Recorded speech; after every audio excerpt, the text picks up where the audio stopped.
Oferirem ara un petit concert de les peces que hem pogut treballar aquest últim semestre a deshores, i només per això agrair a tots els membres de l'institut, tant alumnes com professors, que avui podeu veure aquí, de les hores que han aplicat, a part dels seus estudis reglats, que han aplicat per dur a terme aquesta petita mostra musical que hem assajat enguany.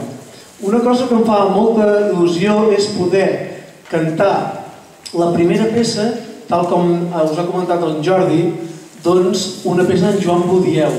Per què? Perquè precisament Joan Budieu no és un autor fàcil, no fa cançons, podem dir-ne, populars, lleugeres, que en dues tirades ja les aprens, sinó que tenen una certa dificultat. I només per això ha estat un repte per nosaltres poder dur a terme un madrigal. Un madrigal no és res més que una cançó profana del Renaixement. Per tots vostès, Ojos claros y serenos d'en Joan Budieu.